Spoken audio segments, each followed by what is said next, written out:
श्री सच्चिदानंद सद्गुरु साईनाथ महाराज की जय। सद्गुरु श्री साईनाथ शरद बाबू जी की जय। శ్రీ ఏకనాథ భాగవతం 26వ అధ్యాయం. ఓ దేవా జగన్మోహన, మోహిని మోహనత్వానికి మూల కారణమైన నీకు నమస్కారం. కార్యకారణాలకు అతీతుడవు, జ్ఞానస్వరూపుడవు, జనార్దన స్వామి రూపంలో ఉన్న జగద్గురువు అయిన నీకు జయము జయము. నీవు కృపాదృష్టితో జగత్తుపై మాయ ఆధిపత్యాన్ని లేకుండా చేస్తున్నావు. దీనజనులను కరుణించేది నీవే. దేవమాయ స్త్రీ రూపంలో హావభావాలు, నేత్ర కటాక్షాలను ప్రదర్శిస్తూ దీనజనులను మోహింపజేస్తుంది. స్త్రీవలే మోహాన్ని కలిగించే నీ సర్వరూపాలు జనార్దన స్వామి కృప వలన నశిస్తాయి. వైరాగ్యం కలిగితే జనార్దనుని కృప కలుగుతుంది. వైరాగ్యం ప్రబలమైతే హృదయ పలకంపై ఆత్మజ్ఞానం నాటుకుంటుంది. జీవుడు మూలంలో బ్రహ్మస్వరూపుడైన మాయ గుణాల వలన జీవత్వం దృఢమవుతుంది. స్వప్నంలో రాజు బికారైనట్లు కలగన్నా మెలకువ రాగానే రాజభోగాలు అనుభవించినట్లు వైరాగ్యంతో త్రిగుణాలు నశించగానే జీవుడు స్వయం సిద్ధమైన బ్రహ్మమవుతాడు. అలా స్వయంభూ అయిన పరబ్రహ్మత్వం ప్రాప్తిస్తే స్త్రీ పురుష జ్ఞానం, దృశ్యం, దృశ్యాభాస మిథ్య అవుతాయి. భోగ్యం, భోక్తృత్వం మిగిలుండవు. దేవమాయే సాధకుని స్త్రీ రూపంలో మురిపిస్తుంది. ఆ సమయంలో సద్గురురాయుని స్మరిస్తే స్త్రీ రూపంలోని మాయాబంధం నశిస్తుంది. సద్గురువును భక్తిభావంతో స్మరిస్తే మహాదోషాల బాధ నివృత్తవుతుంది. మనసులో విరక్తి ఉదయిస్తే సాధకునికి సుఖం ప్రాప్తిస్తుంది. అంతులేని సుఖాన్నిచ్చేది ఒక్క సద్గురువే. ఆయన చరణ కమలాలపై ప్రణమిల్లితే సాధకుడు సుఖ సంపన్నుడవుతాడు. సత్పురుషుడే సాధకునికి తల్లి, శాంతి, సుఖప్రదాత. అలాంటి జనార్దన స్వామి కృపతో ఈ కథ మొదలైంది. నిర్గుణాన్ని పొందిన సాధకుడు సుఖ సంపన్నుడు కావడానికి నా భజన చెయ్యాలని శ్రీకృష్ణుడు ముందు అధ్యాయంలో బోధ చేశాడు. భక్తిభావంతో నా భజన చేస్తున్నప్పుడు దేవతలు స్త్రీ రూపంలో విఘ్నం కలిగిస్తారు. దాన్ని నివారించడానికి నా నామాన్ని స్మరించండి. అచ్యుత అని నామస్మరణ చేస్తే దాని ప్రభావంతో కర్మలు నశిస్తాయి. హరినామం సమర్థవంతమైనది. అది సకల పాతకాలను నాశనం చేస్తుంది. హరినామంతో మనిషి విరక్తుడవుతాడు. నామం వలన చిత్తశుద్ధి కలిగి గుణాతీతుడవుతాడు. నామం భవపాశాలను ఛేదిస్తుంది. చిత్తం ఒకసారి నామంలో లీనమైతే భవభయాలు ప్రవేశించలేవు. ఆ విధంగా నామంపై విశ్వాసం కలిగితే భగవంతుడు సంతృప్తుడవుతాడు. దుర్జనుల సాంగత్యంలో ఉన్న విషయలోలునికైనా పశ్చాత్తాపం కలిగితే విరక్తుడవుతాడు. పశ్చాత్తాపం మహాదోషాలకు ప్రాయశ్చిత్తం. పశ్చాత్తాపం పొందకుండా ప్రాయశ్చిత్తం చేసుకోవడం హాస్యాస్పదం. ఒకసారి పశ్చాత్తాపం కలిగితే అది సర్వపాతకాలను భస్మం చేస్తుంది. దీని అర్థాన్ని ఐల గీతలో శ్రీకృష్ణుడు ఉద్ధవునికి ఉపదేశించాడు. చిత్తం విషయాలపై ఆసక్తమైతే విరక్తుడు ఎలా అవుతాడో ఈ అధ్యాయంలోని ఐల గీతలో ప్రస్తావించబడింది. బ్రహ్మను గురించి తెలుసుకోవడం నరదేహం యొక్క కర్తవ్యం. నరదేహం ముల్లోకాలలోనూ పవిత్రమైనది.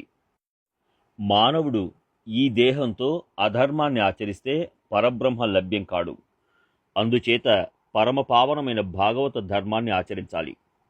భాగవత ధర్మంలో బోధించిన విధంగా భక్తితో ఆచరిస్తే చిత్తం నిర్మలమవుతుంది. జీవుడు బ్రహ్మస్వరూపుడనే జ్ఞానం హృదయంలో నాటుకోగానే పరమానందంలో లీనమవుతాడు. అదే నన్ను సరైన రీతిలో పొందడమవుతుంది. శరీరంతో సకల వ్యవహారాలు ప్రారంభమైనా విషయస్ఫూర్తి లేకపోవడమే నన్ను పొందేందుకు మార్గం. అజ్ఞాన గని, సంసార ప్రవాహ సహచరి, త్రిగుణాలకు తల్లి, అనాది అయిన మాయ రాణి. మాయ గుణాలకు 16 తత్వాలు. మనస్సుతో సహా 11 ఇంద్రియాలున్నాయి.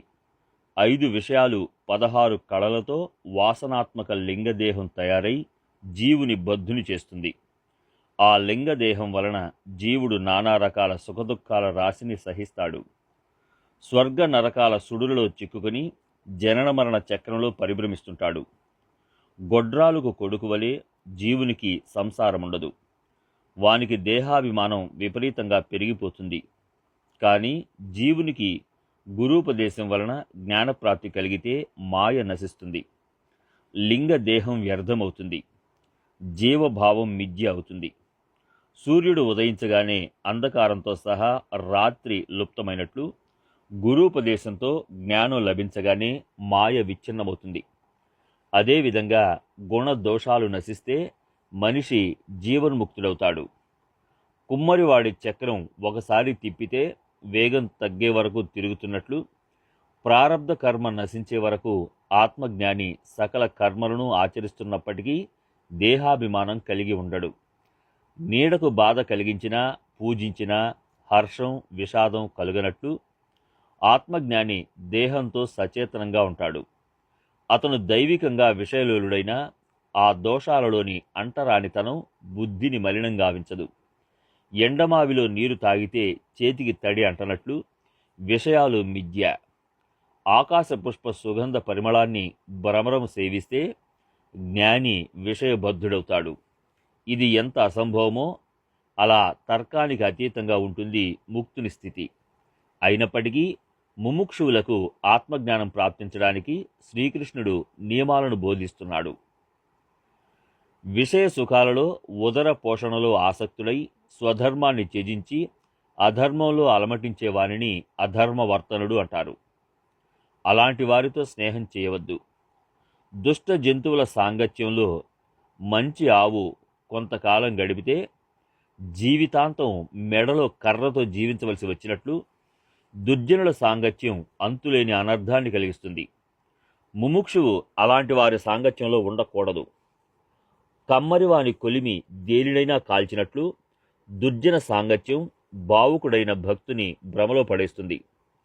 పొరపాటున దుర్జన సాంగత్యం తోడైతే విషయాసక్తి పెరిగి వివేక స్ఫూర్తికి విఘాతం కలిగించే అధర్మం పెంపొందుతుంది. వివేక స్ఫురణ అంతమైతే జ్ఞానస్ఫూర్తి నశిస్తుంది.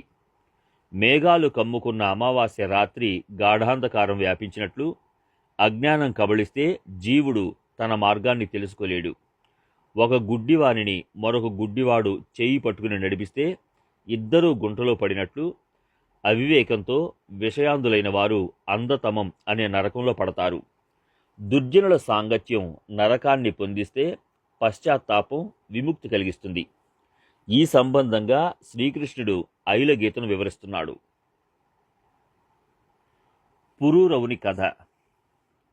సముద్రమే ఎల్లలుగా గల భూభాగంలో ఉన్న సకల రాజులకు సామ్రాట్టు పురూరవుడని పురాణాలలో వర్ణించబడింది. తేజస్సు, ప్రభావం, మహాశూరత్వం, యోగ్యత, ఔదార్యం, గాంభీర్యం, కీర్తి, పరాక్రమం, ధార్మిక గుణం, ధైర్యం మొదలైన గుణాలలో మహారాజైన పురూరవుడు శ్రేష్ఠుడు. ఆయన స్వధర్మంతో రాజధర్మాన్ని అనుసరించి నీతియుక్తంగా పృథ్వీని పాలించేవాడు. బ్రాహ్మణులు మూర్తీభవించిన బ్రహ్మస్వరూపులని ఆయన విశ్వాసం. ప్రాణం పోయినా బ్రాహ్మణులను నిందించేవాడు కాదు.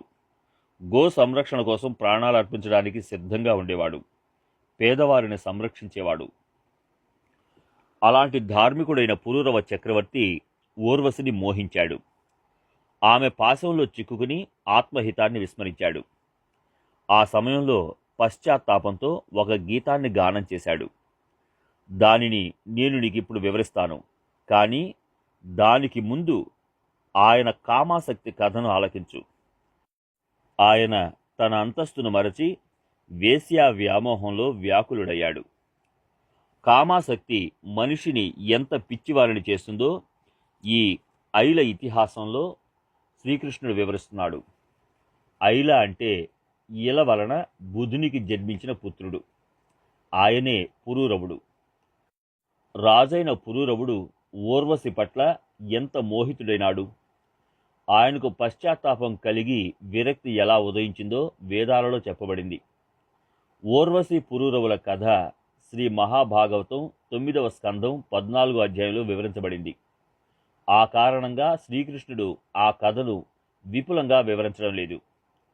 ఊర్వశిని స్వర్గానికే ఒక అలంకారంగా నారాయణుడు పంపాడు. దాంతో ఆమెకు ఎంతో గర్వం కలిగింది.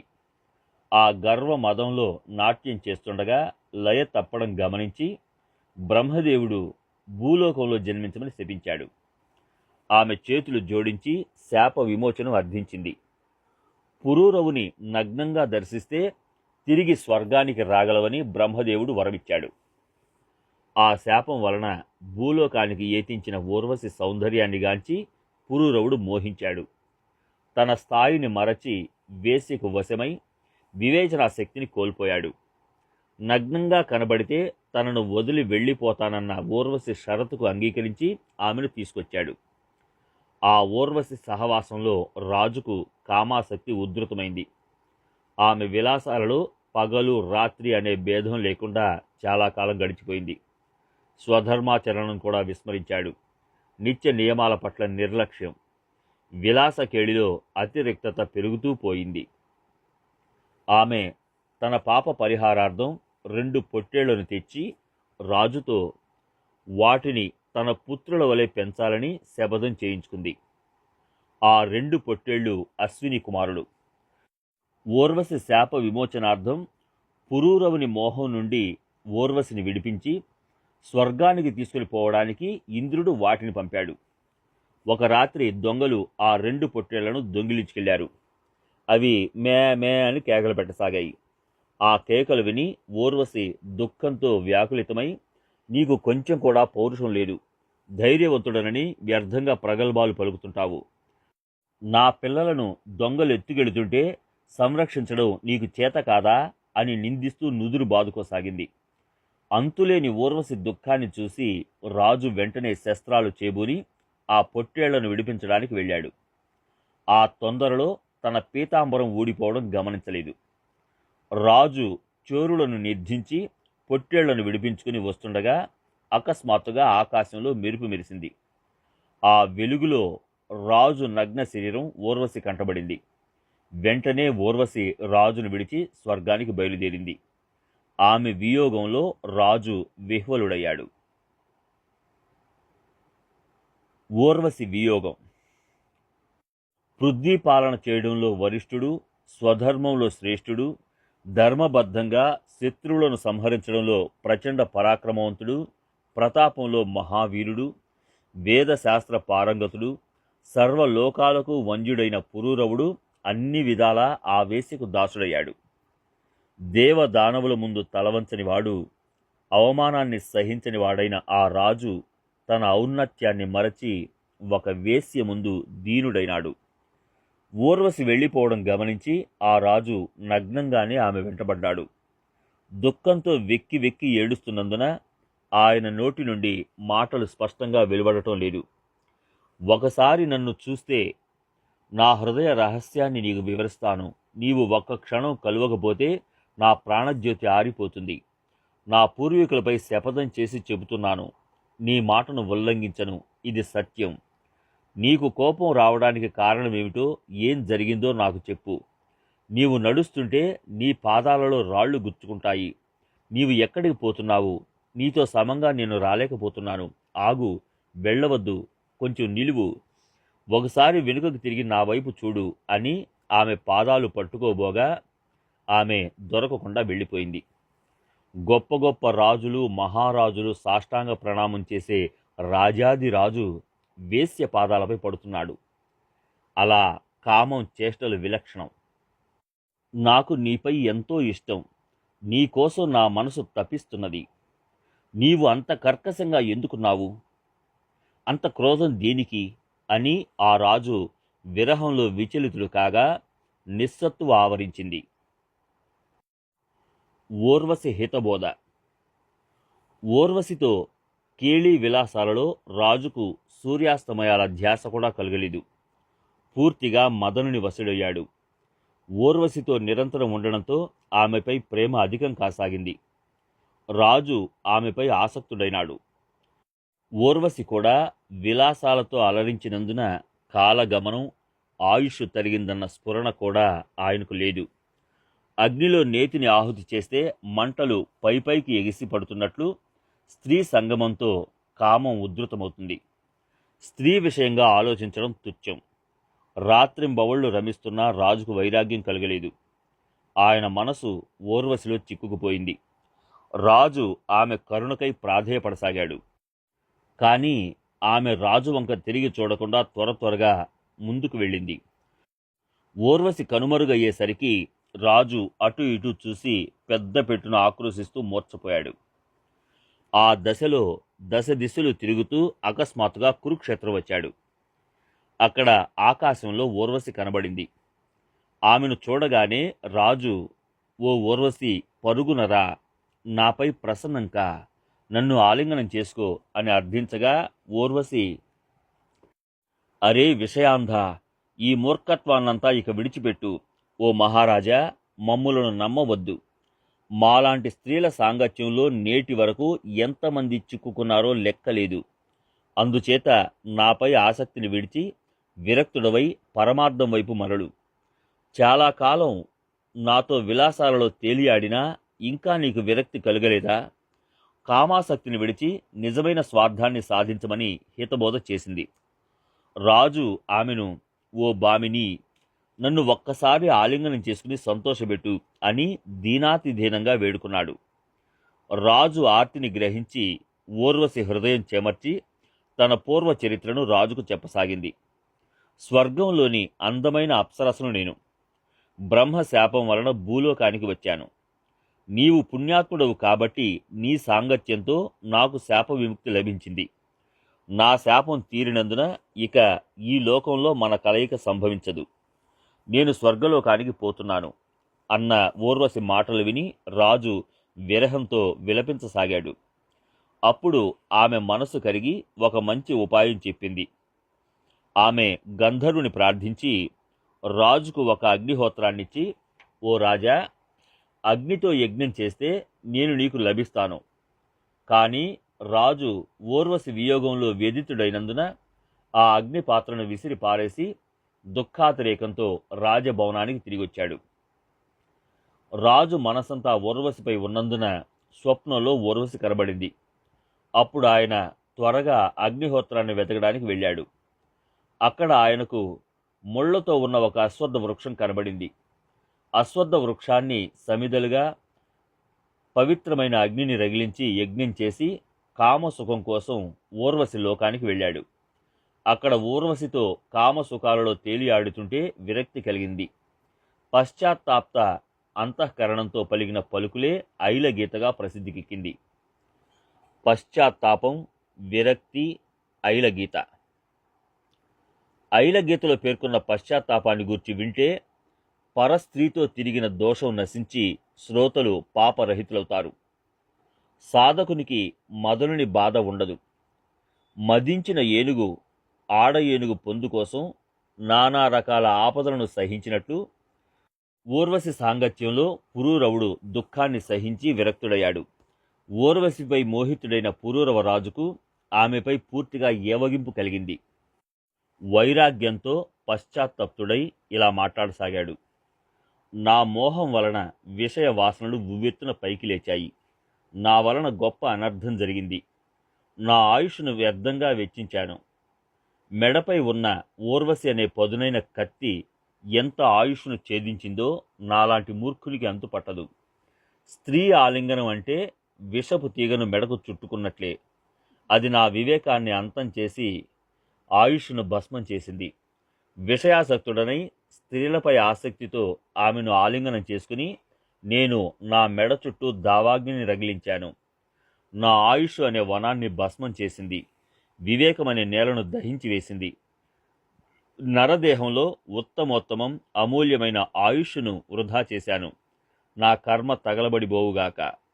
నేను ఒక నింద్యమైన అధర్మాన్ని నిర్వర్తించాను. నరదేహాశ్రయంలో సాధకులు వైకుంఠానికి పోతారు. జ్ఞానులు బ్రహ్మపదాన్ని చేరుకుంటారు. కానీ నేను స్త్రీ లోభంతో సర్వం నేలపాలు చేశాను.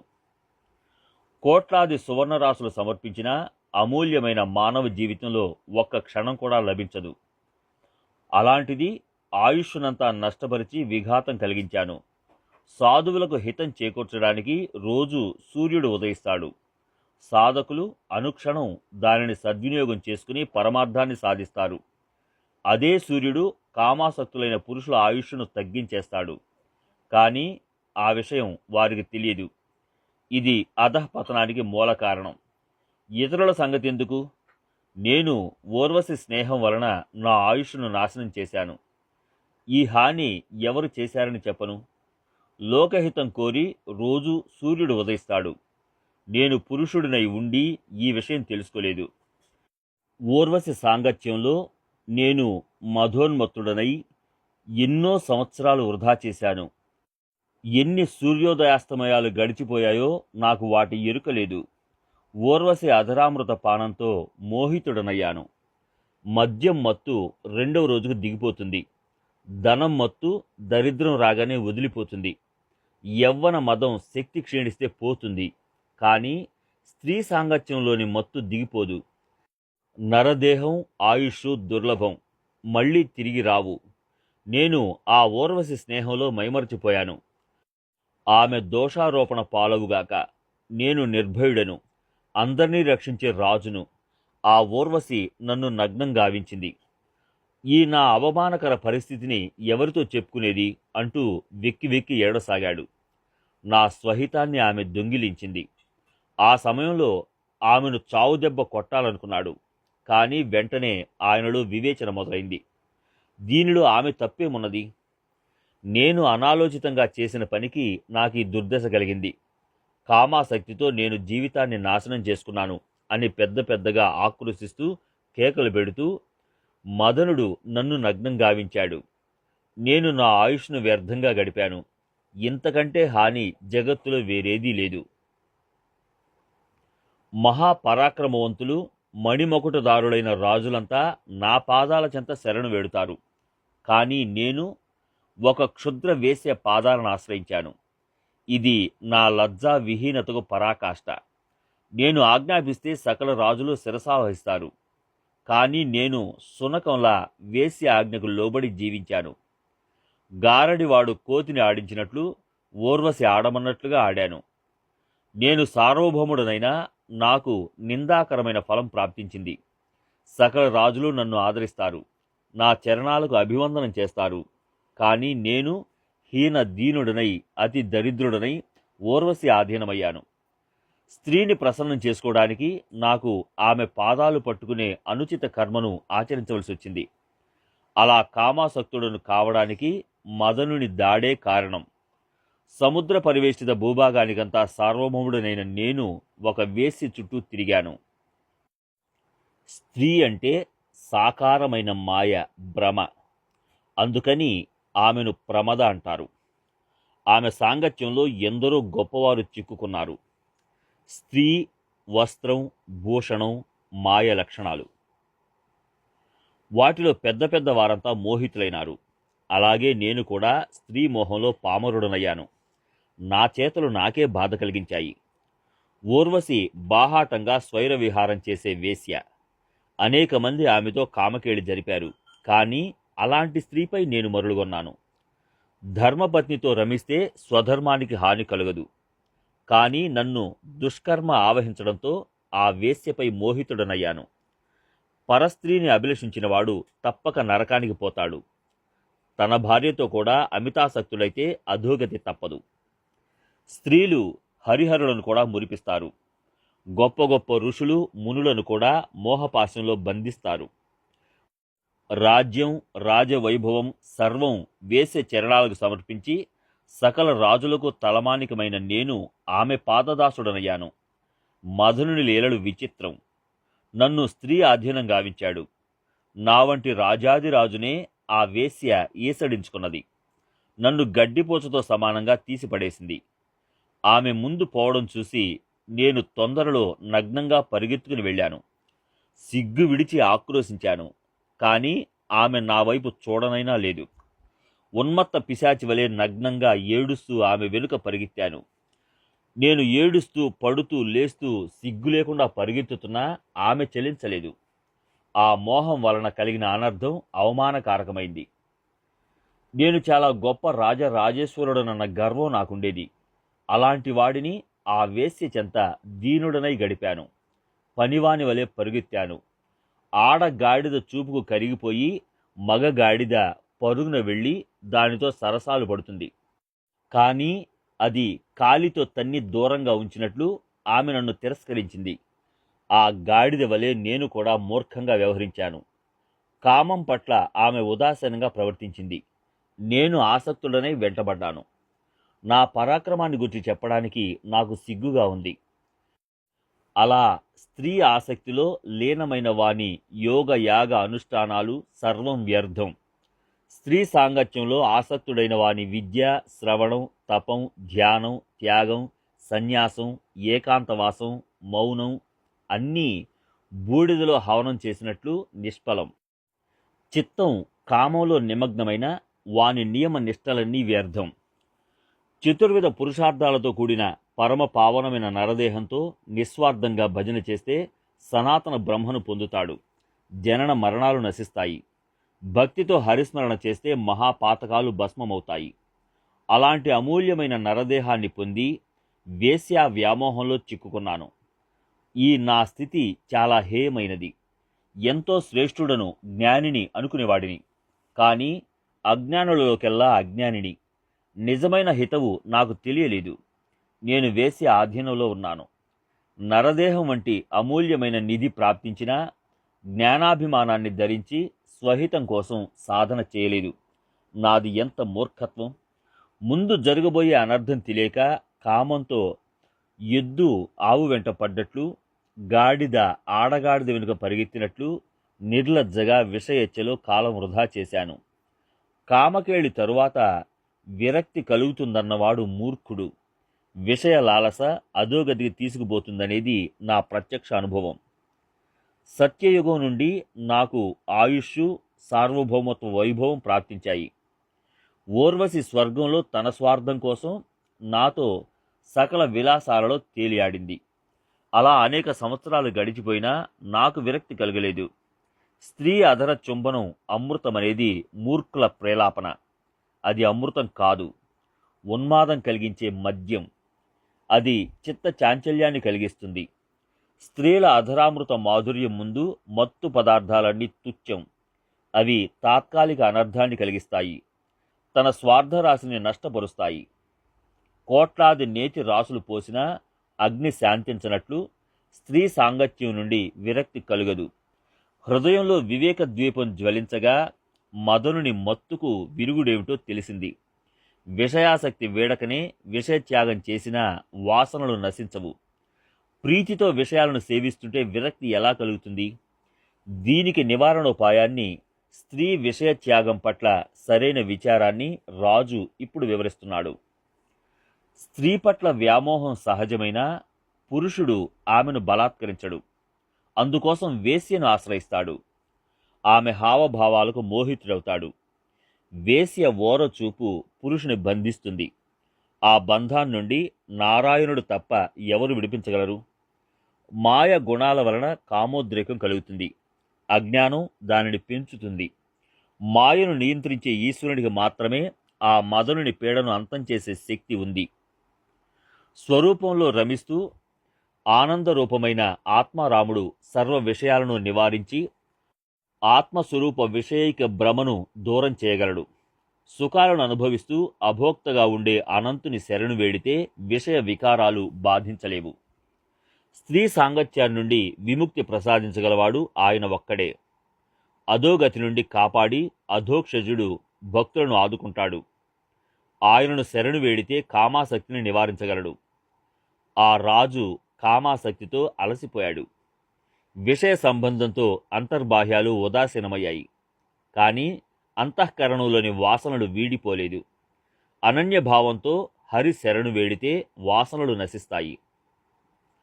వేదాధ్యయనం చేసి ఇంద్రాది దేవతల ప్రీత్యర్థం యజ్ఞయాగాలు ఆచరిస్తే కామ నివృత్తి అవుతుందని కొంతమంది అజ్ఞానుల అభిప్రాయం. భగవంతుని శరణు వేడితే తప్ప కామబాధ శాంతించదు. ఇంద్రాది దేవతలు ఆ కామాసక్తిలో ఎంత కలత చెందారో ఎవరికీ తెలియదు. అలాంటప్పుడు వారి భజన చేస్తే కామ నివృత్తి అవుతుందనడం మూర్ఖత్వం. కామ్య కర్మల నుండి సుఖం లభిస్తుందనుకోవడం అబద్ధం. పైపెచ్చు కామ్య కర్మలలో దుఃఖం నిండి ఉంటుందని మూర్ఖులు తెలుసుకోలేరు. ప్రత్యక్షంగా నా ఉదాహరణ చూడలేదా? నేను యజ్ఞయాగాదులు చేసి ఇంద్రాది దేవతలను ఉపాసించి ఊర్వశి విలాస ప్రాప్తిని పొందాను. దానివలన దుఃఖం వాటిల్లింది. నారాయణుని ఊరువుల నుండి జన్మించినందున ఆమెకు ఊర్వశి అనే పేరు వచ్చింది. ఆ ఊర్వశి నిష్కామంగా పవిత్రమైన శృతి వచనాలను ఉపదేశించినా నాలో కామాసక్తి దూరం కాలేదు. భగవంతుని కృప లేకపోతే కామాసక్తి వీడదు. భక్తిభావంతో హరి శరణు వేడితే హృదయంలో నారాయణుడు ప్రత్యక్షమవుతాడు. అప్పుడు అంతఃకరణంలోని సకల ఆసక్తులు నశిస్తాయి. ఊర్వశి పట్ల ఆసక్తితో నాకు విపరీతమైన అనర్థం కలిగింది. కానీ అందులో ఆమె తప్పేముంది? నేను శ్రీహరి స్మరణను విస్మరించాను. శ్రీహరిని స్మరిస్తే కామ ప్రకోపం ఉండేది కాదు. నాకు నన్ను గురించిన స్ఫురణ ఉంటే ఊర్వశిని తుచ్చంగా భావించేవాడిని. నేను ఇంతవరకు మూర్ఖత్వంతో ఊర్వశిని దోషిగా భావించాను. కానీ నన్ను నేను తరచి చూసుకోగానే నేను కామాంధుడను, బుద్ధిహీనుడనన్న ఎరుక కలిగింది. ఊర్వశిని చూడగానే నాలో కామవాంఛ పెరిగింది. స్వతహాగా శ్రీలంపటుడును అవడంతో ఆమె వ్యామోహంలో పడ్డాను. చీకటిలో పడి ఉన్న తాడు పిరికి వానికి పాములా భ్రమ కలిగిస్తుంది. ఆ భ్రమలో హఠాత్తుగా వెనుకకు తిరిగితే రజ్జు సర్పం కాళ్లకు చుట్టుకుంటుంది. అది కల్పనైనా వానిని బాధించినట్లు కామభ్రమలో ఊర్వశి సౌందర్య రాశిగా గోచరించింది. అలా కామాసక్తితో రతి విలాసాలలో నిమగ్నమైన నేను అవివేకిని. ఆమెపై కోపించడం అధర్మం. కామాసక్తునికి స్త్రీ మన్మోహనంగా రమణీయంగా ఉంటుంది. కానీ వివేకికి ఆమె అశుభంగా నరకంగా గోచరిస్తుంది. స్త్రీ దేహ గుణధర్మాలు. స్త్రీ పురుషుడు అనేవి దేహానికి సంబంధించినవి. కానీ స్త్రీ దేహంలోని గుణధర్మాలను చూస్తే అవి అమంగళకరం.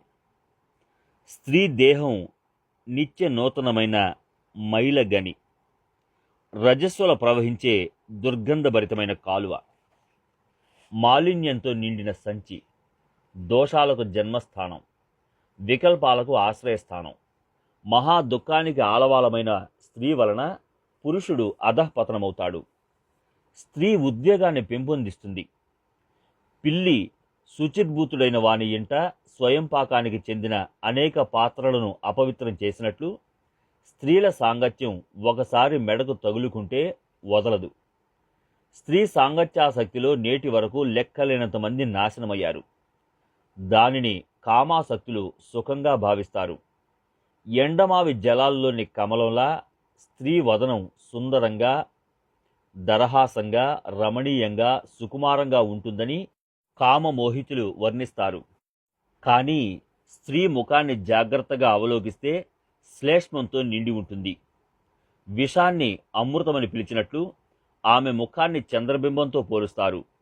స్త్రీల పెదవుల నుండి బొట్లు బొట్లుగా పడే ఎర్రని ద్రవాన్ని అధరామృతం అంటారు. అలాంటి స్త్రీలపై దేవదానవులు మోహితులవుతారు. స్త్రీలో పురుషునిలో ఉన్న ఆత్మ ఒక్కటే. కానీ స్త్రీ రూపం అజ్ఞానాత్మకమైనది. స్త్రీల సాంగత్యంలో భోక్త ఆత్మ అని అందామా, అది నిత్యముక్తం. దేహాన్ని భోక్త అందామా, అది జడమైనది. అందుచేత ఈ విషయ సుఖాలలో దేహాభిమానం ముఖ్య కారణం. దేహాభిమానంలో అనేక మంది భాగస్వాములున్నారు. దేహం భాగస్వాములు. గర్భాధారణ నుండి తల్లి ఎన్నో కష్టాలను సహిస్తూ బాలుని పోషిస్తుంది. కాబట్టి ఆ దేహం తల్లిదే. కానీ తల్లే కారణమైతే ఆమెకు బిడ్డ కలుగడం స్వప్నంలో కూడా సంభవించదు. తండ్రి వీర్యం నుండి దేహోత్పత్తి జరుగుతుంది. కాబట్టి ఆ దేహం తండ్రిదే. అగ్ని బ్రాహ్మణుల సాక్షిగా ధర్మేచ అర్ధేచ కామేచ నాతి చరామి అని ప్రమాణం చేసి పాణిగ్రహణం చేసుకుని తన సర్వస్వం అర్పించి పతి సేవలో అంకితమవుతుంది.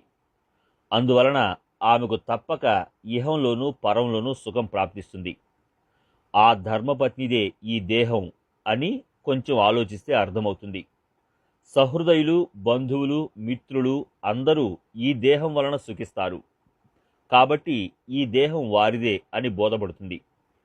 జీతం తీసుకుని ఈ దేహాన్ని యజమానికి అమ్మేస్తాం. ఆయన అనుమతి లేకుండా ఒక్క క్షణం కూడా ఎక్కడికి పోలేము. కాబట్టి ఈ దేహం యజమానిది. జీవి నుండి ఈ దేహానికి సర్వకర్మలు సంభవిస్తాయి. కాబట్టి ఈ దేహం జీవుడిది.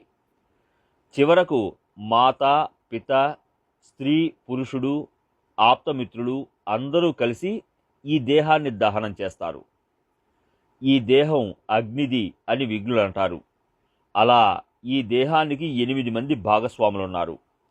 దానిపై నేను భోక్తను అన్న అభిమానం కలిగి ఉండడం మూర్ఖత్వం. ఇక్కడ నేనొక విశిష్ట భోక్తనని తలచడం, నా దేహం అన్న మమత కలిగి ఉండడం అనే 2 అభిమానాలు అధోగతి పాలు చేస్తాయి. స్త్రీ దేహం అపవిత్రం, అశుభదాయకం, నిరంతరం స్రవించే బహిష్టు పాత్ర. దానిని అనుభవించేవారు పాతకులు, దాని పట్ల కామాసక్తులైన వారు మూర్ఖులు. స్త్రీలంపటులైన మూర్ఖులే స్త్రీలను మోహిస్తారు.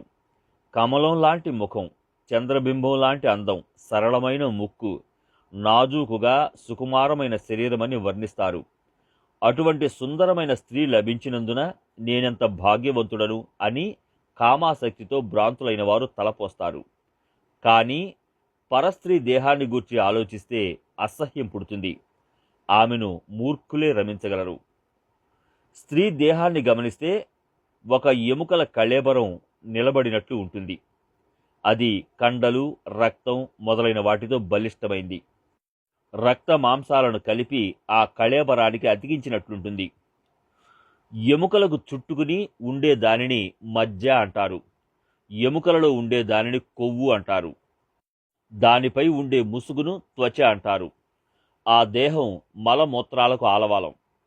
అలాంటి స్త్రీ దేహంపై మరులుగొన్నవాడు మానవ రూపంలో ఉన్న కీటకమవుతాడు. పురుగులు మలంలో పడి దొర్లినట్లు స్త్రీ దేహంపై ఆసక్తుడు క్రిమి రూపుడవుతాడు. ఇందులో సందేహం లేదు.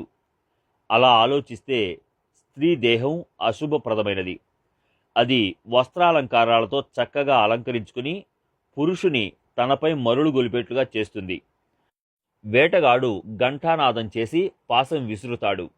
ఆ నాదానికి మోహితి అయిన హరిణిని పట్టుకుంటాడు. అలాగే పురుషుడు స్త్రీల అందానికి సమ్మోహితుడై ఆమె పాశానికి తగులుకుంటాడు. అందుచేత విరక్తుడు స్త్రీ సాంగత్యం చేయకూడదు. గృహస్థాశ్రమి కూడా స్త్రీపై ఆసక్తిని వీడాలి. స్త్రీ దేహం సుందరమైతే వస్త్రాలంకారాలు లేకుండానే శోభించాలి. కానీ అది అమంగళకరమైనందున నగ్నంగా శోభించదు. అందుకని స్త్రీ వస్త్రాలంకారాలను తన శరీరంపై కప్పుకుంటుంది. ఒక మోసగాడు బ్రాహ్మణ వేషం ధరించి విశ్వాసపాత్రునిగా నటించి వెన్నుపోటు పొడిచినట్టుంటుంది స్త్రీ సాంగత్యం. అది రకరకాల మనుషులను తన వశం చేసుకుని ఆ కామాసక్తిలోనే అధఃపతనం గావిస్తుంది. అందుచేత విరక్తుడు ఆమెతో సాంగత్యం చేయకూడదు. స్త్రీ విరక్తిగా ఉన్నప్పటికీ సాధకుడు ఆమె సాంగత్యం చేయకూడదు. అగ్ని సాంగత్యంలో నెయ్యి కరిగినట్లు స్త్రీ సాంగత్యం పురుషునిలో వికారాలను పుట్టిస్తుంది. విషాన్ని అమృతమనుకుని తిన్నా మరణం తప్పనట్లు స్త్రీని సాత్వికమనుకుని సంబరపడితే దుఃఖం తప్పదు. అగ్నిలో నెయ్యి చాలా కాలం ఉండగలిగితే స్త్రీ సాంగత్యంలో ఆత్మస్వరూపం ప్రాప్తిస్తుంది.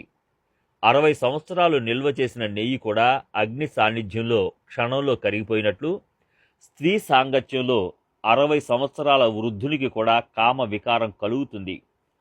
అగ్నిలో కర్పూరం మండకపోతే, జ్వాలలు పైకి లేవకపోతే స్త్రీ సాంగత్యం వలన పరమార్థం లభించవచ్చు. పరబ్రహ్మ ప్రాప్తి కలుగనూవచ్చు. కణకణ మండే నిప్పును చేతిలో పెట్టుకున్నట్లుంటుంది స్త్రీ సాంగత్యం.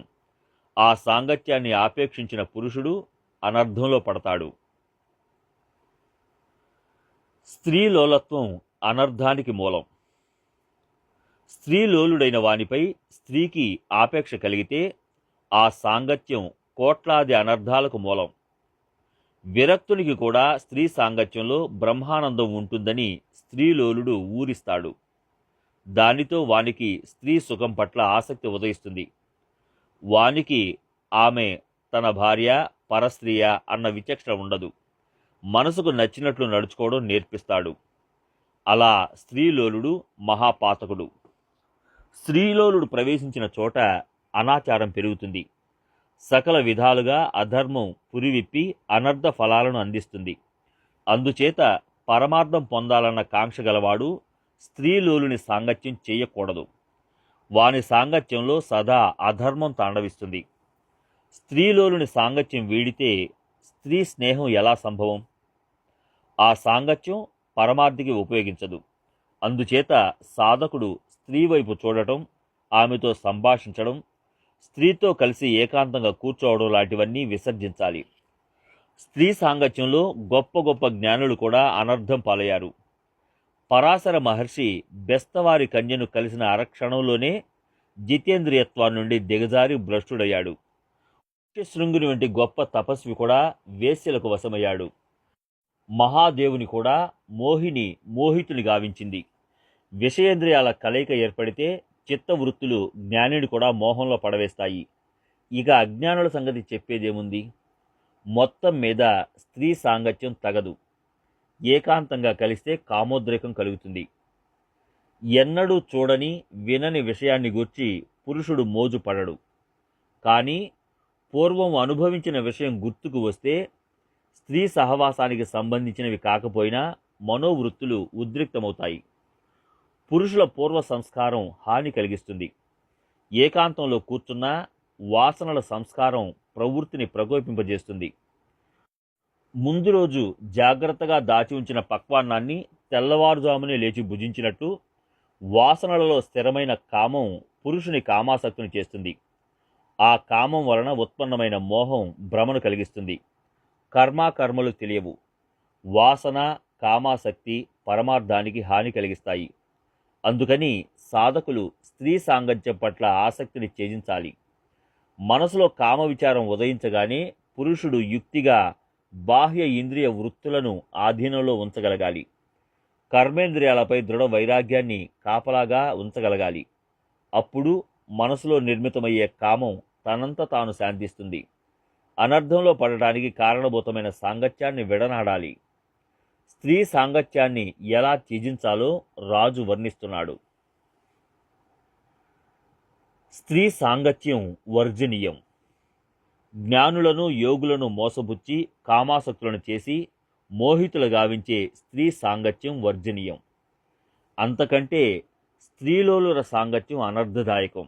అందుకని స్వహితం సాధించదలిచిన వారు కర్మేంద్రియాలను స్త్రీలోలుర సాంగత్యానికి గురి కానీయకూడదు.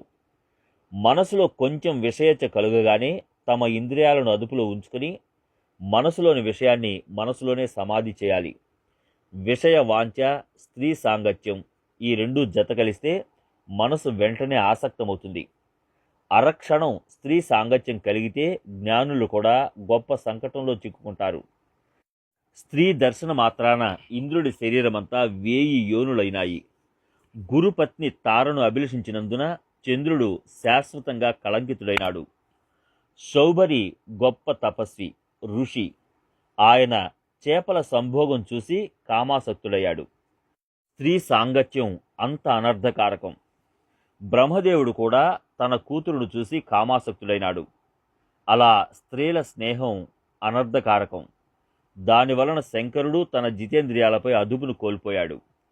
అలా గొప్ప గొప్ప సన్యాసులు, యోగులు స్త్రీ సాంగత్యంలో చిక్కుకుపోయారు. నారదుడు వినోదంగా కృష్ణుని భార్యను అర్థించాడు. తత్ఫలితంగా ఆయనకు గంగా తీరంలో నారద రూపం ప్రాప్తించింది. ఆయనకు 60 మంది పుత్రులు జన్మించారు. సహజ లీలగా కొంత తడవు స్త్రీ చెంత చేరగానే జ్ఞానులకు కూడా వారి సాంగత్యం హాని కలిగిస్తుంది. స్త్రీ సాంగత్యంలో అరక్షణం గడవక ముందే అనేక మంది జ్ఞానులు భ్రష్టులైనారు.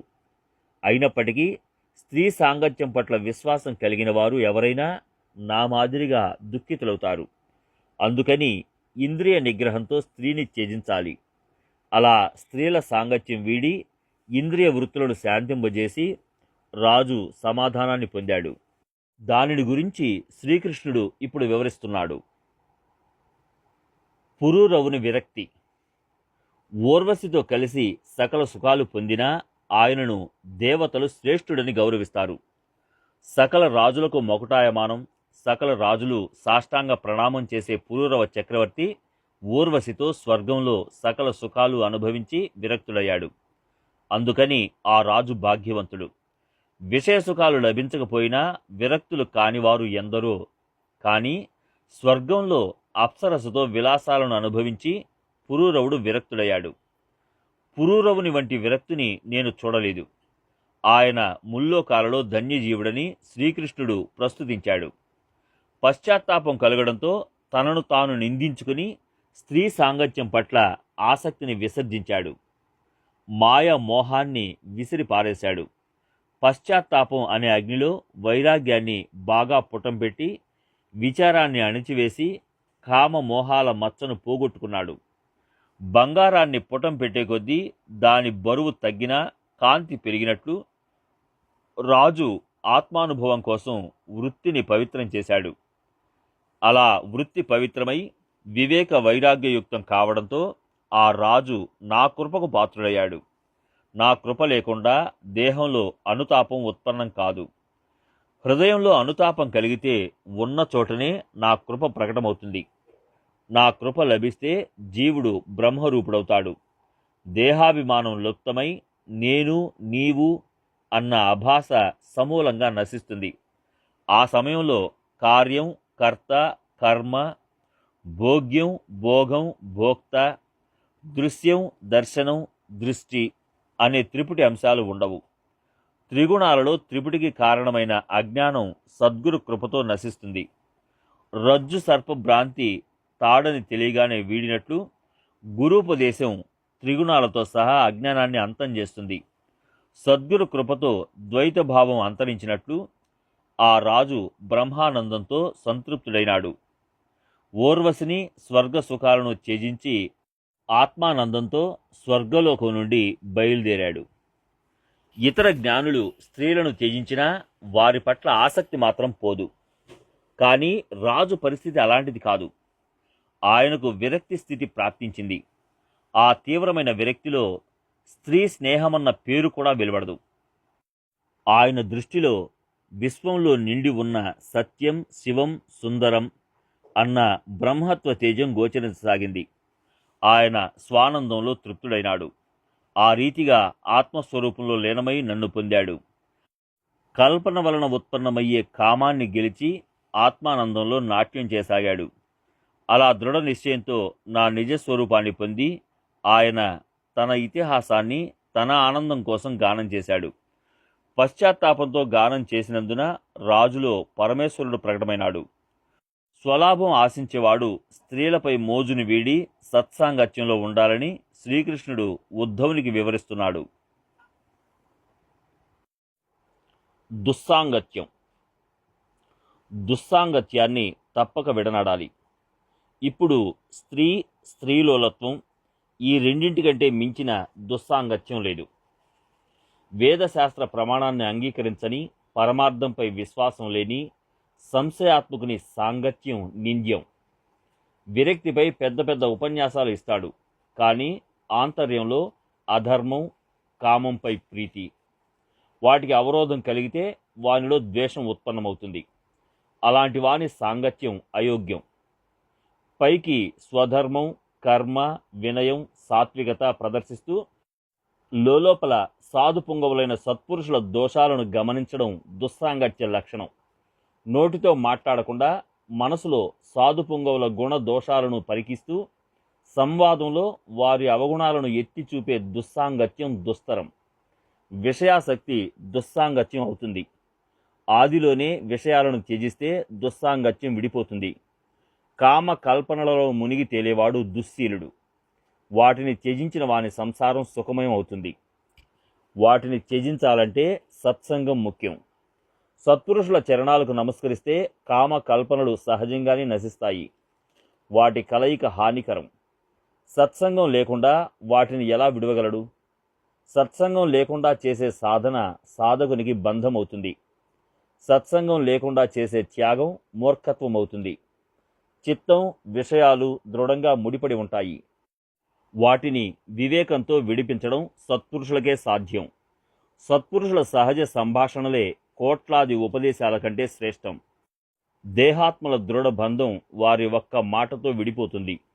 పరమ శ్రద్ధగా సత్సాంగత్యం చేసే సాధకుడు వెంటనే భవపాశం నుండి విముక్తుడవుతాడు.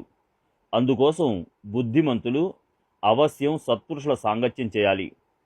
సత్పురుషుల లక్షణాలను తగిన రీతిన సంక్షిప్తంగా ప్రశంసాపూర్వకంగా శ్రీకృష్ణుడు ఉద్ధవునకు వివరిస్తున్నాడు. సాధు సత్పురుషుల లక్షణాలు. సాధు పుంగవులకు అసంఖ్యాకమైన గుణాలుంటాయి. అందులో ముఖ్యమైన 8 గుణాలను ఎంపిక చేసి శ్రీకృష్ణుడు వివరిస్తున్నాడు. సాధువులకు మేలు కీడు అనేవి ఉండవు. వారి చిత్తం సదా భగవంతునిపై ప్రేమలో రమిస్తుంటుంది. దానిని నిరపేక్షత అంటారు. ప్రత్యేకంగా ఒక విషయాన్ని పొందాలన్న గుర్తింపు వారికి ఉండదు. ఓ ఉద్ధవా, అది సాధు పొంగవుల నిరపేక్షత్వానికి నిదర్శనం. ఇది వారి మొదటి గుణం. చిత్తంలో చైతన్యాన్ని చింతన చేయాలి. దానిని నా చింతన అంటారు. ఆ చింతన వలన నిరపేక్షత కలుగుతుంది. అది ఇతర సకల పదార్థాల చింతనను భవబంధాలను తెంచివేస్తుంది. నిరపేక్షతను పొందడానికి జాగృతి, స్వప్న, సుషుప్తి ఈ 3 అవస్థలలో చిత్తాన్ని పరబ్రహ్మ స్వరూపంపై నిలపాలి. అప్పుడు నా చింతన కలుగుతుంది. ఇది రెండవ గుణం. దేహం సంపత్తితో యుక్తంగా ఉన్నా, దరిద్రంలో నలిగిపోతున్నా, ఎవరి చిత్తం పరమానందంలో నిమగ్నమై ఉంటుందో దానిని నా చింతన అంటారు. చిత్తం కామ లోభాది దోషరహితంగా ఉండి పరమానందంలో లీనమై ఉంటే అక్కడ శాంతి సుఖాలు వాసం చేస్తుంటాయి. దానిని ప్రశాంతత అంటారు. ఒకడు ప్రాణఘాతం వంటి అపరాధం చేసినా వానిని దుష్టునిగా తలంచక అపకారం చేసిన వానికి ఉపకారం చేయడం ఉత్కృష్ట శాంతి. ఉన్నదంతా దోచుకుపోయినా అపరాధిపై క్రోధం లేకుండా బ్రహ్మార్పణమైందని భావించడం, సర్వప్రాణులపై బ్రహ్మభావంతో విశ్వాసం కలిగి ఉండటం, మనసు దోషరహితంగా ఉండటం ప్రశాంతత. ఇది 3వ గుణం. అలాంటి ప్రశాంతత ఉత్పన్నం కావడానికి జగత్తులో సర్వత్రా సమభావంతో బ్రహ్మ నిండి ఉన్నాడని తెలుసుకుని సర్వులతో సమభావం కలిగి ఉండాలి. జగత్తులో వైషమ్యం నిండి ఉందని తెలిసి ఆ వైషమ్యంలో పరబ్రహ్మను పరికించేవాడు సమదర్శి. ఇది 4వ నిరుపమ గుణం. ఈ సమదృష్టిని పొందడానికి ప్రేమభావంతో భగవంతుని పూజించి అహాన్ని, అమాయకత్వాన్ని విడిచిపెట్టాలి. దేహంలోని దేహాభిమానం అహాన్ని, అహంకారాన్ని పెంచుతుంది. ఆ అహంకారం దేహ మమతను పెంచి దుఃఖం అనే సుడిగుండంలో పడేస్తుంది. ఆ దుఃఖాన్ని నివారించడానికి శ్రద్ధగా సద్గురువును శరణు వేడాలి. సద్గురువు కృప కలిగితే దేహంలోని అహంకారాన్ని బహిర్గతం చేస్తాడు. అప్పుడు జగత్తంతా తానే అన్న అనుభవం కలుగుతుంది. సకల సృష్టిలో చిన్నదైనా పెద్దదైనా గోచరమయ్యేదంతా నా స్వరూపమే. అందుచేత నేను, నాది అనేది ముల్లోకాలలో వ్యాపించి ఉన్నది. అలా పవిత్రమైన నేను నిండి ఉండగా నేను, నీవు అనేది అంతమవుతుంది. దాని పేరు నిరభిమానం. అలా నా అహాన్ని విచారిస్తే నాది అనే మమత ఉండదు. అప్పుడు నేను, నాది, నీవు, నీది అనేది ఉండదు. అలా పరబ్రహ్మతో ఏకరూపం ప్రాప్తిస్తే మనసు నిర్మలమవుతుంది. ఓ ఉద్ధవా, అలా మమకారం లేకుండా నిరభిమానంగా ఉండటం 5-6 లక్షణాలవుతాయి. ఇది సత్పురుషుల నిగూఢ రహస్యం. నిర్భయం, నిరహంకారం కలిగిన వాని ఎదుట ద్వంద్వ దుఃఖాల పర్వతం ఉన్నా హాని కలిగించలేదు. దేహ ప్రారబ్ధ మార్గంలో సుఖదుఖాల బాధ కలిగినా బ్రహ్మానందమనే రచ్చబండపై ద్రష్టగా వసిస్తాడు. దేహానికి ప్రతిష్ఠ కలిగే పదవి ప్రాప్తించినా సంతోషం కలగదు. దేహం నరకద్వారంలో పడినా బాధ కలగదు. దేహం పులి నోటిలో చిక్కినా దుఃఖించడు. దేహాన్ని పల్లకీలో ఉంచినా మనసు నిర్వికారంగానే ఉంటుంది. తన నీడ పెంటపై బడినా పల్లకీలో బడినా శోకం, మోహం కలుగనట్లు ముక్తపురుషుడు ఈ దేహ సుఖానికి ఉదాసీనంగా ఉంటాడు. వాని దృష్టిలో దుఃఖం దుఃఖత్వాన్ని, సుఖం సుఖత్వాన్ని మరచిపోతాయి. అందుచేత నిర్ద్వంద్వంగా మమకారం లేకుండా నిరభిమానంగా ఉండేవానికి భేదాన్ని గూర్చిన అభాస ఉండదు. ఆ భేదంలో ద్వైత బంధం మిథ్యే అవుతుంది. నిర్ద్వంద్వం అంటే అభేదభావం. ఇది 7వ గుణం. నిర్ద్వంద్వంగా నిరభిమానికి దేహం మిథ్య అని తోస్తుంది. ఇక వానికి దేహానికి సంబంధించిన పరివారాన్ని పెంపొందించుకునే అవకాశం ఎక్కడిది? ఆప్తులు, ఇష్టులు, ధనం, సంపద, స్త్రీ, పుత్రులు, సకల పరివారంతో నివసించినా వారి పట్ల ఆసక్తి ఉండదు. స్వప్నంలోని వ్యవహారం మెలకువలో ఉండనట్లు సాధు శ్రేష్ఠునకు సంసారం ఉండదు. సాధు శ్రేష్ఠుడు పరిగ్రహంలో ఉన్నా అపరిగ్రహం పాటిస్తాడు. ఇది వాని 8వ లక్షణం. ఇది పూర్తిగా అతర్క్యం. సాధు పుంగవులు పరిగ్రహీతల్లా కనబడతారు, కానీ వారు పరిగ్రహీతలు కారు. సత్పురుషుల స్థితిని పొందేందుకు వారిని భక్తిగా పూజించాలి. సాధు పుంగవుల 8 లక్షణాలు అంటే బ్రహ్మం 8 అంగాలు. నిర్గుణులైన సాధు పుంగవుల 8 గుణాలే అష్టమహాసిద్ధులు. సత్పురుషుల ఈ 8 లక్షణాలు చైతన్య సరోవరంలో వికసించిన అష్టకమలాలు. సాధు పుంగవులు ఆత్మానందాన్ని ప్రసాదిస్తారు. అలా ఆ 8 పరమశ్రేష్ఠ గుణాలు సర్వభూషణాలకు భూషణమైనవి. ఈ అష్టగుణాలతో వికాసం పొందినవాడు పవిత్రమైన యోగి. ఇతరుల సాంగత్యం హానికరం, సత్సాంగత్యం అలా కాదు. సత్సాంగత్యం వలన దేహంపై ఆసక్తి నశిస్తుంది. అందుకోసం వేరే ఉపదేశం అవసరం లేదు. సత్పురుషుల సాంగత్యం దేహుని దేహరహితునిగా చేస్తుంది. ఇంద్రపదం నుండి బ్రహ్మలోక పర్యంతం పొందడానికి మహద్భాగ్యం అవసరం. దానికంటే సత్సాంగత్యం 1,000,000 రెట్లు మిన్న. అది భాగ్యవంతులకే లభ్యమవుతుంది. సాధువులు నా కథా కీర్తిని గానం చేస్తూ దైవ చింతనలో గడుపుతుంటారు. నా కథ చెవిన పడినంతనే పాపాలన్నీ తుడిచిపెట్టుకుపోతాయి. ఆ విధంగా ఈ కథ గంగ కంటే పావనమైనది. నా కథాగానం జరిగే చోట తీర్థాలు కూడా పవిత్రమవుతాయి. ఆ పద్ధతిలో భగవంతుని కథా కీర్తిని సాధు పొంగవులు నిత్యం గానం చేస్తుంటారు.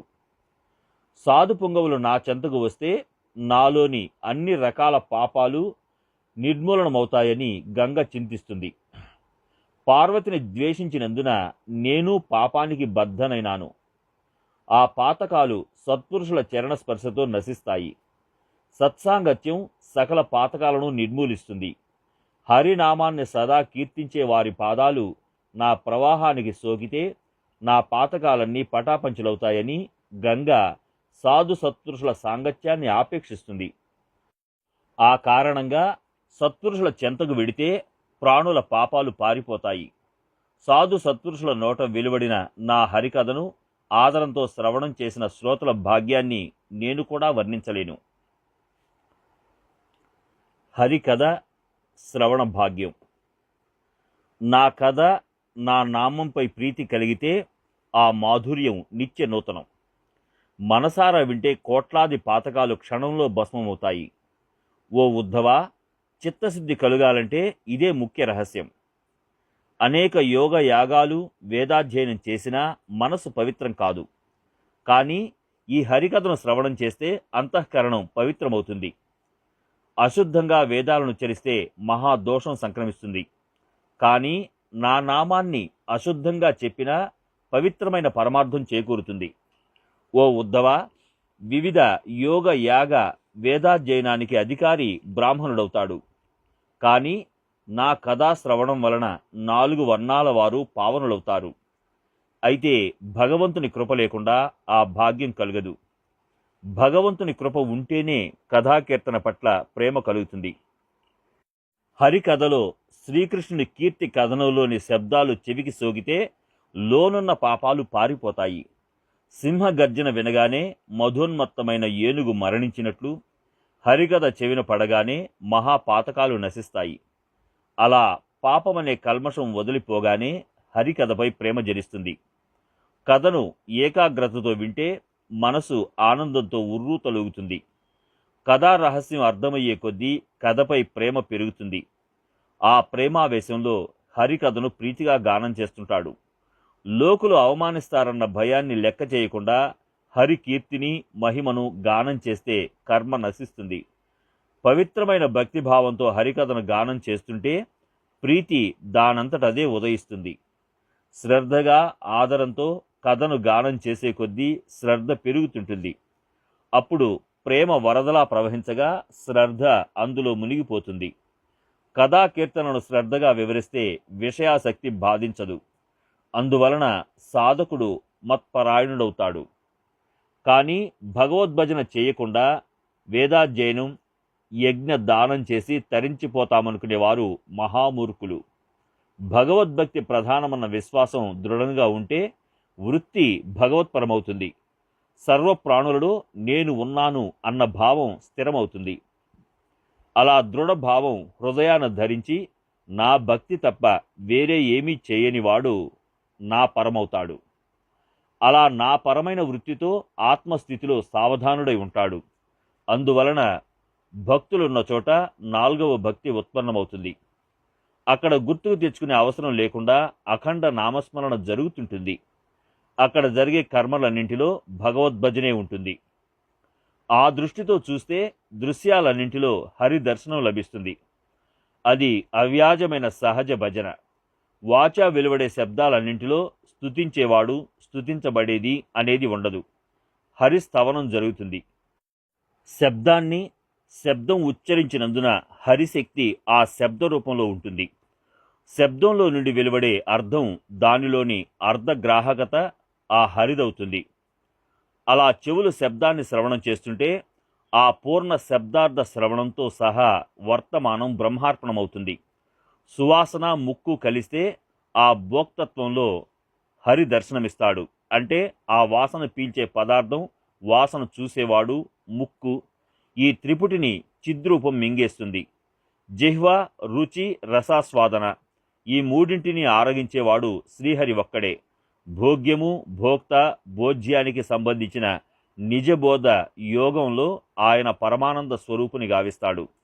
శీతలం, ఉష్ణం, మృదుత్వం, కాఠిన్యం ఇవి తన శరీరంతో సంబంధం కలిగి ఉన్నప్పటికీ ఇవన్నీ ఆయనే అవుతాడు. మృదుత్వం, కాఠిన్యం మొదలైనవన్నీ మిథ్య. ఆయన తన స్వహస్తాలతో ఏ పని చేసినా అది కర్తృత్వరాహిత్యమవుతుంది. అలాంటి కర్తృత్వరాహిత్యత హరిభజనే అవుతుంది. ఆయన ఆత్మస్వరూపంలో నిశ్చలంగా ఉంటాడు. జాగృతి, స్వప్నం, సుషుప్తిలో ప్రవృత్తి చిత్స్వరూపంలో జడమవుతుంది. అందువలన చిత్తం చిత్తత్వ స్ఫూర్తిని విస్మరిస్తుంది. దాని పేరు నా భక్తి. ఇది నాకు ప్రీతిపాత్రమైన 4వ భక్తి. ఆ భక్తి భాగ్యం లభించిన వానికి చతుర్విధ ముక్తులు దాసీలై వాని పాదాల చెంత పడి ఉంటాయి. కానీ భక్తుడు వాటిని స్పృశించడు. నా భజన పట్ల ప్రేమ వలన భక్తుడు బద్ధత అనేది స్వప్నంలో కూడా ఎరుగడు. బద్ధత లేకపోతే ముక్తి మిథ్య. అందుకని నా భక్తుడు దానిని స్వీకరించడు. సర్వబంధాలు మిథ్య అయితే ఇక ముక్తి మాటేమిటి? నా భజన పట్ల ప్రీతితో నా భక్తుని చెంత ఆత్మానందం రాశిగా ఉంటుంది. నిరపేక్ష భావంతో ప్రేమైక భక్తితో నన్ను అనన్యంగా పూజిస్తే ఆ భజన స్థితిలో భక్తుడు స్వానంద ప్రాప్తిని పొందుతాడు. ఆత్మానందంలో లీనమై ఉంటాడు. ఆ సమయంలో సగుణ నిర్గుణం అనే 2 రూపాలలో బ్రహ్మం నేనే అవుతాను. ప్రేమభావంతో నన్ను పూజిస్తే నా భక్తుడు బ్రహ్మ సంపన్నుడవుతాడు. ఏకనిష్టతో నన్ను భక్తిగా కొలిస్తే భావికునకు అలభ్యమైనది ఏముంటుంది? వివేకం, వైరాగ్యం, జ్ఞానం, సంపద వాని చరణాల చెంత చేరుతాయి. నా భజనతో హృదయంలోని భేదభావం నశించి అభేద జ్ఞానం ఉదయిస్తుంది. స్వానందప్రదమైన పరమానందం పొంగి పొరలుతుంది. నా స్వరూపానికి అంతం లేదు. అందుకని నన్ను అనంతుడు అంటారు. కానీ భక్తుల భావం సమర్థవంతమైనది, శ్రేష్టమైనది. అతను అనంతుడనైన నన్ను బద్ధుణ్ణి గావిస్తాడు. అలాంటి మధుర ప్రేమగల వానిని సేవించడం నాకు ప్రియం. వాని సంకటాలను నాపై వేసుకుంటాను. నేను కోరిక లేని వాడనైనా నాకు వాని పట్ల కోరిక కలుగుతుంది. దేవుడు ప్రేమకు మోహితుడవుతాడు. నేను భక్తునికి అంకితమవుతాను. నేను జీవభావంతో దాసుడనవుతాను. ముల్లోకాలలో అంతా వానితో నివసిస్తాను. సత్సాంగత్యంతో, సద్భావనతో సాధువులను సేవించే భక్తులు పొందే లాభాన్ని వర్ణించడం నా తరం కాదు. ఇలా సత్పురుషుల మహిమను వర్ణించినా శ్రీకృష్ణుడికి తృప్తి కలుగక ఇంకా ఇలా వర్ణిస్తున్నాడు. సత్సాంగత్య మహిమ. ఓ ఉద్ధవ, తేజోమూర్తి అయిన అగ్నిని సేవించే వారికి చలి, చీకటి లాంటి భయాలేవి బాధించవు. అగ్ని సాన్నిధ్యంలో చలి బాధ ఉండదు. అగ్ని తేజస్సు వలన అంధకారం మనలేదు. అగ్నిపై ఈశ్వరభావం ధరించినందున భయానికి తావులేదు. సత్సాంగత్య మహిమ అలా ఉంటుంది. సత్సాంగత్యంలో త్రివిధ తాపాలు నశిస్తాయి. దీనిని గురించి స్పష్టంగా వివరిస్తాను, విను. చలి అంటే ద్వంద్వాల వలన కలిగిన పీడ. ఆ పీడ అన్నింటినీ నాశనం చేస్తుంది. తమస్సు అంటే అజ్ఞానాంధకారం. అది కూడా ఆత్మజ్ఞాన ప్రబోధంతో నశిస్తుంది. అన్ని భయాలలోకి మరణ భయం దారుణమైనది. దీనులపై కృపను వర్షించే సాధు పొంగవులు జనన మరణాలను కూడా దూరం చేస్తారు. సాధువులను అగ్ని సమానులనో సరికాదు. సాధువులు అగ్ని కంటే శ్రేష్ఠులు. అగ్ని దగ్గర పొగ ఉంటుంది, కానీ సాధు పొంగవులు క్రోధరహితులు, కాబట్టి నిర్మలంగా ఉంటారు. అగ్ని అధములను ఉత్తములను ఇద్దరినీ తగులుబెడుతుంది. అలాగే సాధు పొంగవులు అందరికీ సుఖాన్నిస్తారు. సాధువుల సాంగత్యం ధన్యం. వారి సాంగత్యంలో కర్మజాడ్యం, భవభయం, అజ్ఞానం నశిస్తాయి.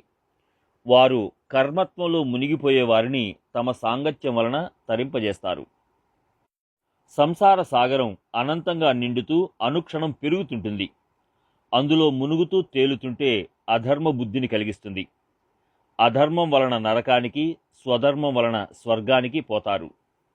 అలా సంసారులు స్వర్గ నరకాలలో సుళ్ళు తిరుగుతూ పల్టీలు కొడుతుంటారు. ఆ సమయంలో మునుగుతూ తేలుతూ తలకిందులవుతున్న సంసారులను సాధు సత్పురుషులనే దృఢమైన నౌక తరింపజేస్తుంది. చిల్లులు లేని నావ జల ప్రవాహాన్ని నుండి ఆవలి తీరానికి చేర్చినట్లు సాధు సత్పురుషులనే నౌక సంసార ప్రవాహంలో కొట్టుకుపోతున్న వారిని సుఖంగా దరిచేరుస్తుంది. క్రోధరహిత శాంతి ఆ నౌకకు రక్షణ అవుతుంది. అది బ్రహ్మజ్ఞానంతో శక్తివంతమైనందున సుఖరూపం, కామక్రోధాది భయంకర జలచరాలు ఆహారం కోసం ఆ నౌక చెంతకు రావు. అందులోని సత్సంగమే అందరినీ తరింపజేస్తుంది. ఈ నౌక వైశిష్ట్యం ఏమిటంటే అది ఎన్నటికీ పాతబడదు, సుడులలో చిక్కుకోదు. తన సాంగత్యంలో ఉండే సర్వప్రాణులను తరింపజేస్తుంది. ఓ ఉద్ధవా, ఈ నౌకలో మరొక చమత్కారం ఉన్నది. ఈ నౌక పైకి ఎక్కిన వారు మునిగిపోతారు. నౌక కింద భాగంలో ఉన్నవారు తరిస్తారు. దీనులను ఆదుకోవడమే సరైన తరుణోపాయం. ఆహారం లేక ప్రాణులు జీవించలేవు. ప్రాణుల పోషణకు కావలసిన సామర్థ్యాన్ని ఆహారం ఇస్తుంది. ధర్మంగా సంపాదించిన సంపద ఈ లోకంలో రక్షణ కల్పిస్తుంది. మరణానంతరం ఉత్తమ గతిని కలిగిస్తుంది. సంసారంలో వివిధ తాపాలచే పీడింపబడుతూ నన్ను అనన్య భావంతో శరణు వేడిన జీవులను రక్షించే నారాయణుడను నేను ఒక్కడినే. నా నామస్మరణ చేస్తే జనన మరణాలు నివారించబడతాయి. నన్ను శరణు వేడిన వాడిని, సద్బుద్ధితో సాధువులను సేవించిన వాడిని భవభయాలనే ఆది వ్యాధులు హాని కలిగించలేవు. అధోగతికి చేరిన ప్రాణి దైవికంగా సాధువును కలిస్తే ఆయన కృప వలన అధఃపతనం, జనన మరణం రెండూ ఉండవు. సంసార సాగరాన్ని దాటడానికి సత్సాంగత్యమే సరైన సాధనం. భక్తితో సత్పురుషుల చరణ కమలాలను ఆశ్రయించిన వాని ద్వారా దీనులు ఉద్ధరింపబడతారు. సూర్యుడు తన ప్రకాశంతో చీకటితో సహా రాత్రిని పారద్రోలినట్లు సత్సంగమనే సూర్యుడు అజ్ఞానమనే రాత్రిని నశింపజేస్తాడు. సూర్యోదయంతో చోర భయం ఉండనట్లు సత్సంగం వలన భవభయాలు నశిస్తాయి. సూర్యోదయంతో పక్షి తన గూటిని వీడి బయటపడినట్లు జీవుడు సత్సాంగత్యం లభించగానే దేహమనే గూటిని వదిలేస్తాడు. సూర్యకిరణాల సహాయంతో కమలం వికసించినట్లు సత్సంగ సూర్యుని ప్రకాశం వలన నిర్వికల్పమనే కమలం ప్రఫుల్లితమవుతుంది. సూర్యోదయం కాగానే చక్రవాక పక్షుల జంట ప్రేమగా కలుసుకున్నట్లు సత్సాంగత్యం వలన జీవుడు శివుడు ఏకమవుతారు. సూర్యోదయం కాగానే యాత్రికుడు తాను వెళ్ళవలసిన స్థలానికి బయలుదేరినట్లు సాధు సత్పురుషుల ప్రకాశంతో ముముక్షులు తమ స్వస్థానానికి నిష్క్రమిస్తారు. లౌకిక సూర్యుడు ఉదయించగానే కర్మల కర్మగతి ప్రారంభమైనట్లు సత్సంగ సూర్యుని సాంగత్యంలో నిష్కర్మ ప్రవృత్తి మొదలవుతుంది. సూర్యోదయ సమయంలో లోకులు మంత్రయుక్తంగా అర్ఘ్యదానాదులు అర్పించినట్లు సత్సంగం లభిస్తే భక్తులు దేహబుద్ధికి తిలాంజలులు సమర్పిస్తారు. సూర్యోదయమైతే యాజ్ఞికులు హోమంలో ఆహుతి సమర్పించినట్లు సత్సంగ సూర్యోదయంతో జ్ఞానాగ్నిలో అహంకారాన్ని ఆహుతి చేస్తారు. సూర్యుడు ఉదయించి జగత్తు మొద్దు నిద్రను దూరంగా తరిమేసినట్లు సాధు సత్పురుషులు జీవుల చిదాకాశంలో ఉదయించి దానిని జాగృతం చేస్తారు. సాధు సత్పురుషులు సూర్యుని వలె ఉంటారనే ఉపమానం సరికాదు. సూర్యుడు అస్తమిస్తాడు, కానీ సాధు పుంగవులు వెలుగుతూనే ఉంటారు. సూర్యుని మేఘాలు కప్పివేస్తాయి, కానీ సాధు పుంగవులు నిర్మలంగా ఉంటారు. సూర్యుడు సతతం పరిభ్రమిస్తుంటాడు. గ్రహణం సమయంలో రాహువు సూర్యుని మింగేస్తాడు, కానీ సాధు పుంగవులు గ్రహాలను చూర్ణం చేసి స్వానందంలో వసిస్తారు. దట్టమైన పొగమంచు వలన సూర్యమండలం కప్పబడుతుంది, కానీ చీకటి, పొగ, మోహం ఇవన్నీ రెప్పపాటు కాలం కూడా సాధువులకు అడ్డం రాలేవు. సూర్యుడు తన శరీరంలో వేడి ద్వారా అందరికీ తాపాన్ని కలిగిస్తాడు, కానీ సాధు పుంగవులు ప్రేమను పంచి శాంతిని అనుగ్రహిస్తారు. సూర్యుడు ఆయుష్ను క్షయం చేస్తాడు, కానీ సాధు పుంగవులు ఆత్మోపదేశంతో అక్షయపదం చేరుస్తారు. దృష్టికి సూర్యుడు సహాయకారకుడు అనుకుంటే సృష్టి దృశ్యాకారంగా కనిపిస్తుంది. సాధుశ్రేష్ఠుల సత్సాంగత్యం లభిస్తే సృష్టి సూక్ష్మరూపంగా గోచరిస్తుంది. అలా వివేక నేత్రంతో వీక్షిస్తే సూర్యుని కంటే సాధువులు అధిక యోగ్యత కలవారని తెలుస్తుంది. సాధువులు వాస్తవానికి భూమిపై వెలసిన జ్ఞాన సూర్యులు. వారి సాంగత్యంలో లోకులు భవసాగరాన్ని దాటగలరు. ఈ భూలోకంలో సాధు పుంగవులే దేవతలు, దీనులకు మిత్రులు, స్వంత సోదరులు. పరమానంద రూపుడను పరమాత్మనైన నేను సాధు రూపంలో జగత్తులో చరిస్తాను. బలిదానం సమర్పిస్తే దేవతలు ప్రసన్నులవుతారు. సాధు పుంగవులు దీనదయాళురైనందున కృపాదృష్టితో దీనులను ఉద్ధరిస్తారు. సహృదయులు, స్నేహితులు, సోదరులు వీరంతా ధనలోభంతో ఆప్తులతో స్నేహ సంబంధాలు పెట్టుకుంటారు. కృపాళురైన సాధువులు లోభత్వం లేనివారు. వారు దీనులకు ఆప్తమిత్రులు, రక్షకులు. సత్పురుషులు కృపతో ప్రజ్వరిల్లే దీపాలు. వారే నా నిజస్వరూపం. అందుకని సత్సాంగత్యం వలన పాపం నశిస్తుంది, సాధువులు నిష్పాపులవుతారు. ఓ ఉద్ధవా, ఆ విధంగా సాధువులు సాధకులను నిష్పాపులను చేసి వారికి బ్రహ్మస్వరూప ప్రాప్తి కలిగిస్తారు. నేను నిర్గుణత్వంగా ఉన్న పూర్ణ బ్రహ్మను, సాధువులు నడయాడే బ్రహ్మలు. సాధువులను భక్తిభావంతో శరణు వేడితే జనన మరణాల ఊసు ఉండదు. సాధువులు శరణు కోరేవారికి ఆధార రూపాలు. భక్తిభావంతో సత్సాంగత్యం చేస్తే సంసారులకు ముక్తి లభిస్తుంది. సద్భావంతో సత్సాంగత్యం చేస్తే బ్రహ్మపదం ఇంటికి నడిచి వస్తుంది. పురూరవుని పరమ విరక్తికి కారణం వచించి ఉపసంహారంతో శ్రీకృష్ణుడు ఈ అధ్యాయాన్ని పూర్తి చేస్తున్నాడు. సూర్య సోమ వంశాల కలయిక. పూర్వం సూర్యవంశం ప్రసిద్ధి, దానితో సోమవంశ సంబంధం కలిసింది.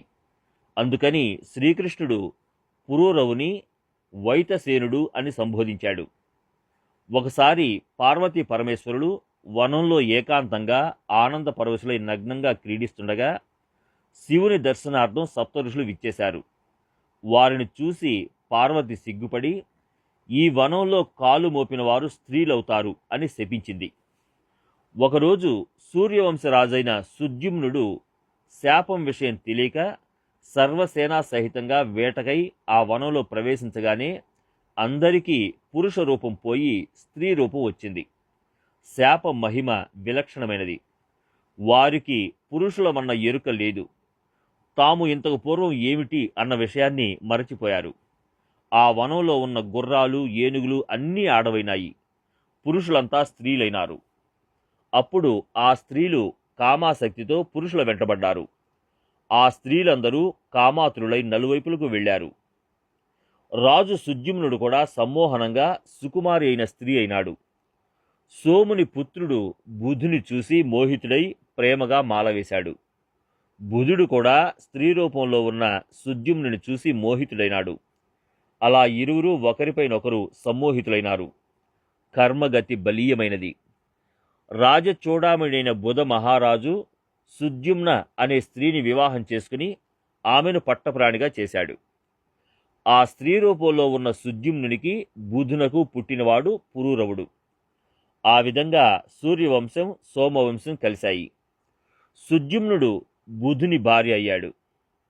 అక్కడ ఆయనకు బదులుగా రాజ్యానికి వేరే అధికారి లేడు.